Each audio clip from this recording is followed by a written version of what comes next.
एक दिन शाम का समय, प्रदोष का दिन, प्रदोष काल, भगवान देव अधिदेव महादेव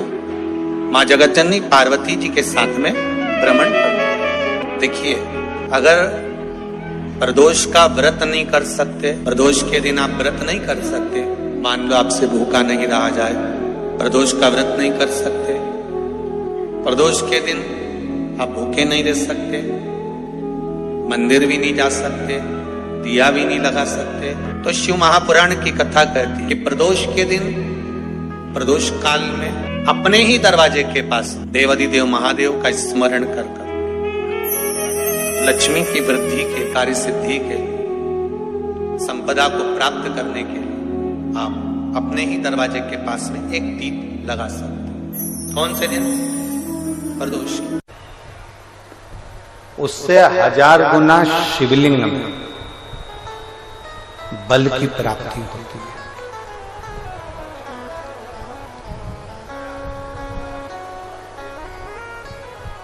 प्रदोष के दिन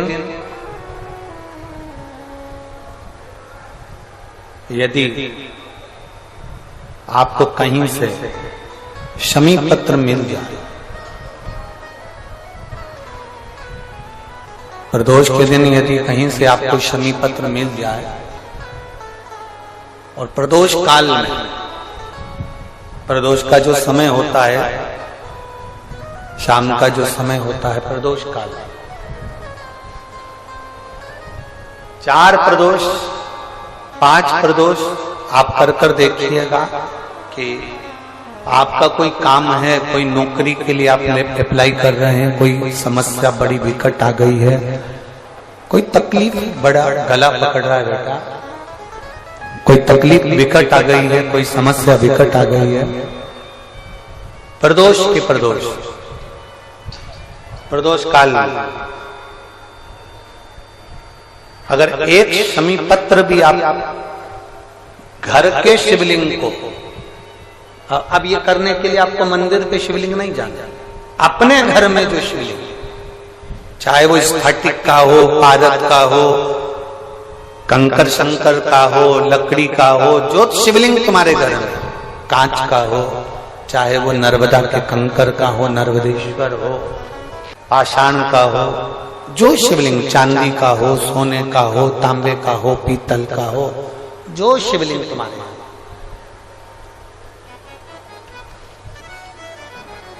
एक शमी पत्र यदि आप भगवान शंकर के शिवलिंग पर समर्पित कर रहे हो और उस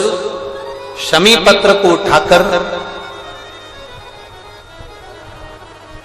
रात्रि को 9:15 की जो एक मुहूर्त होता है, एक समय होता है, जिस समय पर हम अपने मन की बात भगवान शंकर को कहते हैं, पूर्व में भी इसका वर्णन हम कर चुके हैं कथाओं में। उस 9:15 पर वो शमी पत्र को उठाकर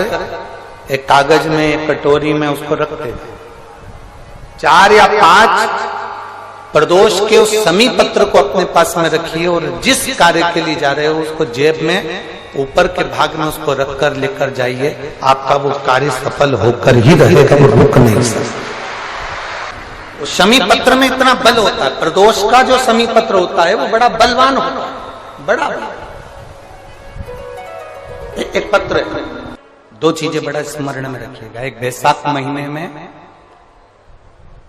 मट्टी के पात्र का जल, जब बैसाख का महीना आए ना,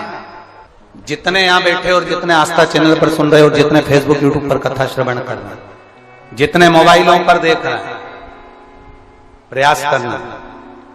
बैसाख के महीने में मिट्टी के पात्र में जो रात्रि भर जल रखा हो, मिट्टी के पात्र में, अगर आपके पास में घड़ा हो, हंडा हो, नी हो, तो दिया हो, दीपक हो, कुल्लड़ हो, कोई भी तुम्हारे पास में जो मिट्टी का पात्र, उसमें जल भरना। वो जल बैसाख के महीने की किसी भी सोमवार के दिन, किसी भी सोमवार के दिन, बैसाख महीने में, या किसी प्रदोष के दिन, या बैसाख महीने के शिवरात्रि के दिन, वो मिट्टी के पात्र का जल अपने घर के प्रत्येक व्यक्ति का स्पर्श कराकर उस मिट्टी के पात्र के जल को तांबे के पात्र में डाल लीजिए और घर के प्रत्येक व्यक्ति का स्पर्श करा लीजिए। और शंकर भगवान पर कुंदकेश्वर महादेव के नाम से समर्पित करिए। कुंदकेश्वर महादेव। कभी जीवन में पीछे पलट कर देखने की जरूरत नहीं पड़ेगी, आप उन्नति की सीढ़ी की ओर बढ़ते चले जाओ। किसी भी प्रदोष के दिन, प्रदोष काल में एक बार लगा दे, उसके बाद में अपनी कामना कर कर बेलपत्री। एक छोटा सा उपाय अवश्य करिएगा। अगर बच्चे कोई एग्जाम में बैठ रहे हैं या कंपटीशन एग्जाम है या नौकरी के लिए अप्लाई कर रहे हो, मान लो 4-6 महीने से बैठे हो, 8 महीने से बैठे हो, सर्विस नहीं है, नौकरी नहीं है, तो एक छोटा सा उपाय अवश्य करिएगा शिव महापुराण का। महाराज बेलपत्री के पेड़ के नीचे विराजमान होकर, बेलपत्री के पेड़ के नीचे जिसको नौकरी के लिए या एग्जाम में बैठ रहा है वो जल चढ़ाए, बेलपत्री के पेड़ के नीचे थोड़ा सा दूध चढ़ाए, फिर जल चढ़ाए और अपने राइट भाग में घी का दिया और अपने लेफ्ट भाग में तेल का दिया। किसी भी प्रदोष के दिन, प्रदोष काल में एक बार लगा दे, उसके बाद में अपनी कामना कर कर बेलपत्री के पेड़ के नीचे धोख लगाकर प्रणाम कर कर आ जाए और चले जाए इंटरव्यू के लिए, बाबा उत्तीर्ण करा ही देगा, नौकरी दिलाए। जिस दिन रविवार की प्रदोष पड़े उस दिन एक लाल वस्त्र में पीली सरसों रखकर और उसके अंतर्गत कुछ भी एक, या तो बमूल का कांटा ना मिले तो गुलाब का कांटा ही उसके अंतर्गत रख लीजिए। और मान लो कोई काम ऐसा है कि उसमें पैसा तुम्हारा आ ही नहीं रहा, बहुत घाटे पर घाटा जा रहा है, नुकसान बहुत हो रहा है और कोई काम हो ही नहीं रहा, तो महाराज जिस दिन रविवार की प्रदोष पड़े उस दिन एक लाल वस्त्र में पीली सरसों रखकर और उसके अंतर्गत कुछ भी एक, या तो बमूल का कांटा ना मिले तो गुलाब का कांटा ही उसके अंतर्गत रख लीजिए और उसको शिव मंदिर का स्मरण कराकर शंकर भगवान का नाम लेकर रू भैरव, कौन सा भैरव है उसकी भी कथा भी आने वाली है। ये दारुक नाम के राक्षस का संहार करने के लिए जब माता अवतार लेगी तब शंकर भगवान बच्चे का रूप रखकर रोएंगे, तो शिव जी का एक नाम होगा रू भैरव। ये भैरव कहां पर रहता है, तो कहा ये शमशान में रहता है। कहां रहता है ये भैरव? शंकर का जो एक अवतार है रू भैरव, ये भैरव अवतार शमशान में रहता है। तो इस भैरव का काम क्या है, तो कहा शमशान में, शमशान की जो अग्नि होती है भले की ली लकड़ी रहे, भले उसमें कोई पदार्थ डाले ना डाले, थोड़ी देर में वो अग्नि रू आवाज, हल्की सी शमशान की जो अग्नि जलती है उसमें एक आवाज आती है। आप वैसे कोई अग्नि जलाएंगे ना उसमें आवाज नहीं आएगी, ध्यान देना। हमारे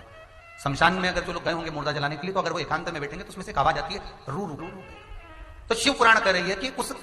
सरसों को, कांटे को रू भैरव का नाम लेकर जिस व्यापार जो नहीं चल रहा है, दुकान जो नहीं चल रही है, उस दुकान के सामने, उस व्यापार के सम्मुख में उसको जला दिया जाता है। यह करा जाता है रवि प्रदोष के दिन। महाराज कौन से प्रदोष? रवि प्रदोष के, जो सुख का भान कराती है, व्यापार की उन्नति के लिए, समृद्धि के लिए, लक्ष्मी के लिए इसका प्रयोग किया जाता है। तो यहां पर दारुक नाम का जो असुर है, दारुक नाम का जो राक्षस है, उसका एक ही कहना है कि मैं मरूं, मना नहीं है ब्रह्मदेव पर, वो मरने का। नंदी का एक पांव जो ऊपर होता है, आप लोग दर्शन करे होंगे शंकर जी के मंदिर में नंदी के, तो नंदी का एक पांव उठा हुआ होता है, एक पांव नीचा की ओर होता है। हड्डी से जुड़ा हुआ रोग, नेत्रों से जुड़ा हुआ, मस्तिष्क से जुड़ा हुआ कोई रोग रहता है, तो एक नीले कलर का फूल आता है महाराज, उस फूल में हल्दी डालकर गुरुवार का प्रदोष पड़ने पर जो नंदी के पांव के पास समर्पित कर देता है महाराज, उसका रोग धीरे धीरे समाप्त होने लगता है। लिंग पुराण कहती है कि नंदीश्वर भगवान के सामने जो पुष्प समर्पित करा जाता है उसको, ये तो लिखा था स्कंद पुराण और शिव पुराण, लिंग पुराण कहती है जो फूल आपने समर्पित करा उसको लाकर पानी की बाल्टी में डालकर आप स्नान भी कर सकते हो, उससे भी हड्डी के जितने रोग होते हैं उसमें आराम लगने लगता है। जैसे कहीं शरीर नहीं चल रहा, हाथ झुन्न पड़ रहा है, हाथ काम नहीं कर रहा, हाथ में झुंझुनी आ रही है, कंपन आ रहा है, जैसे मान लो कोई काम, चाहे वो शनिचरी प्रदोष हो, चाहे रविवार की हो, सोमवार की हो, मंगल की हो, बुधवार की हो, गुरुवार की हो, शुक्रवार की हो, शनिवार की हो, कोई भी वार की हो, प्रदोष, प्रदोष काल में शाम का समय सूर्य डूब रहा हो, बस डूबा ही हो, और उस समय पर केवल 3 दिन ऐसे रहेंगे, 3 बार ऐसे रहेंगे, 3 तिथियां ऐसी रहेंगी, 3 समय ऐसा रहेगा जिस समय पर तेरे द्वारा निर्मित शूल को भी शिव धारण करेगा और जगत का कल्याण करेगा। 3 दिन 3 तिथियां 3 बार 3 नक्षत्र 3 घड़ी 3 पल,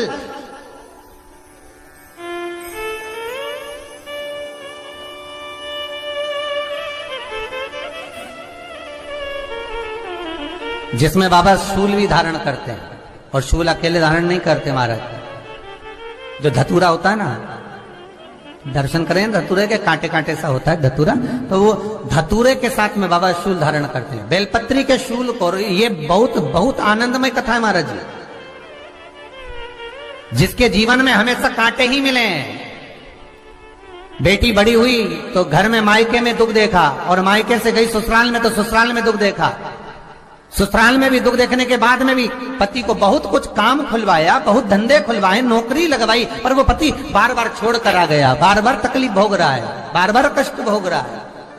फिर थोड़े दिन काम करता है, थोड़े दिन छूट जाता है, फिर व्यापार में बढ़ता है, फिर छूट जाता है, फिर कोई दुकान खुलवाई, थोड़े दिन अच्छी चली, फिर वापस वहीं घर पर आकर बैठ गया। अर्थात उसके जीवन में वो शूलता चल रही है। तो बाबा देवाधिदेव महादेव कहते हैं, ये 3 घड़ी 3 पल 3 नक्षत्र 3 समय 3 दिन में जो शूल मुझे समर्पित करता है, उसके जीवन से मैं शूल हटा देता हूं। वो 3 दिन लिखे स्कंद पुराण।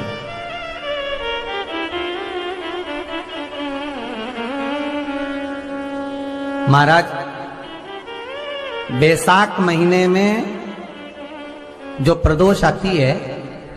बैसाख के महीने में बहुत ध्यान से सुनना भाई, जो अपनी जिंदगी से बहुत तंग आ गए हो, परेशान हो गए हो, कष्टमय जीवन जी रहे हो, बहुत दुखी हो गए हो, उनके लिए ये स्कंद। ओम नमः शिवाय, श्री शिवाय नमस्तुभ्यम। स्वागत है आपका शिव की भक्ति में। तो दोस्तों, उम्मीद करते हैं यह वीडियो आपको पसंद आई होगी। ऐसे ही वीडियो देखने के लिए हमारे यूट्यूब चैनल शिव की भक्ति को सब्सक्राइब करिए, लाइक करिए, शेयर करिए। पंडित प्रदीप मिश्रा द्वारा बताए गए उपाय आप अपने जीवन में करके अपना जीवन आप सफल बना सकते हैं। ऐसी ही कथा सुनने के लिए हमारे चैनल शिव की भक्ति को आप सब्सक्राइब कर सकते हैं, लाइक कर सकते हैं, शेयर कर सकते हैं, और कमेंट भी आप कर सकते हैं। दोस्तों, आप ज़रूर बताइए हमारी वीडियो आप